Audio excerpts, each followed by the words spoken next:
ये कहानी है किम नाम के एक लड़के की, जो कि बस पढ़ाई पर ध्यान देना चाहता था, लेकिन स्कूल के बुलीज उसे लड़ाइयों में खींच लेते हैं। तो कहानी की शुरुआत होती है किम और उसके डैड से। किम के डैड आज किम का ट्रांसफर इस नए स्कूल में करा रहे थे।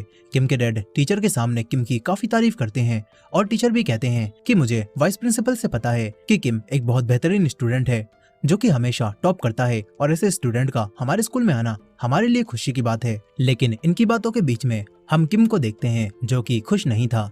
अब इसके बाद टीचर उसे क्लास में लाते हैं। यहाँ पर एक लड़का कांग आज फिर से स्कूल लेट आता है और टीचर उसे आज फिर से डांटते हैं। अब इसके बाद किम सभी को अपना इंट्रोडक्शन देकर पीछे एक सीट पर जाकर बैठ जाता है। टीचर क्लास के एक बुली लड़के होंगल से कहते हैं कि किम को परेशान मत करना, क्योंकि वो पढ़ने लिखने वाला स्टूडेंट है। अब इसके बाद टीचर के जाते ही किम अपना वॉकमैन निकालकर म्यूजिक सुनने लगता है। होंगिल को ये देखकर काफी गुस्सा आता है कि ये लड़का मुझे इग्नोर कर रहा है, लेकिन उसका दोस्त कहता है कि चल छोड़ यार, ये पढ़ने वाला बच्चा है, इसे जाने देते हैं। किम इसी तरह बिना किसी से बात करे स्कूल के बाद अपनी एकेडमी जाता है और वहां से सीधा घर आ जाता है। किम की जिंदगी जैसी दिखती है वो बिल्कुल भी वैसी नहीं है। उसका कोई भी दोस्त नहीं है। रोज उसके डैड जबरदस्ती घर में उससे काफी देर तक पढ़ाई करवाते हैं, और जब भी किम कोई गलती करता है तो उसके डैड उसके सर पर उंगली मारने लगते हैं, जिससे किम को मन ही मन में काफी गुस्सा भी आता है। उसकी जिंदगी कठिनाइयों से भरी है और इसी हालातों में वो रोज रात में अपना दबाकर अपने आप को मारने की कोशिश करता है। उसकी माँ घर में अकेली थी। आज जब किम एकेडमी से वापस आता है तो वो किम से पूछती हैं कि तुम्हारा नया स्कूल कैसा था। किम कहता है कि वो ठीक था। तभी किम अपनी माँ से पूछता है कि मॉम, आप जो दवाइयाँ लेती हो, क्या मैं भी वो मेडिसिन ले सकता हूँ।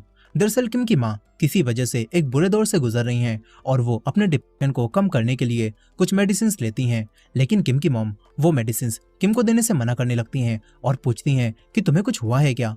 मगर किम मना करके अपने रूम में चला जाता है। आज उसे स्कूल से एक फॉर्म मिला था जिसमें लिखना था कि तुम आगे चलकर क्या बनना चाहते हो, लेकिन किम उसमें कुछ भी नहीं लिख पाता। अब तभी उसके डैड यहाँ पर आ जाते हैं और हमेशा की तरह आज फिर से उससे पढ़ाई करवाते हैं। जब भी वो कोई गलती करता है तो किम के डैड उसके सर पर उंगली मारते हैं और क्वेश्चन को सॉल्व करने पर ही वो किम की तारीफ करते हैं। इसी तरह किम की जिंदगी चल रही थी। फिर अगले दिन जब किम स्कूल पहुंचता है तो देखता है कि वही लड़का होंगिल अपने दोस्त के साथ मिलकर एक लड़के को बुली कर रहा है, लेकिन किम बिना ध्यान दिए वहां पर बैठकर म्यूजिक को सुनते हुए उसी फॉर्म को देखता है। अब तभी होंगिल के पैर से उसका वॉकमैन नीचे गिर जाता है।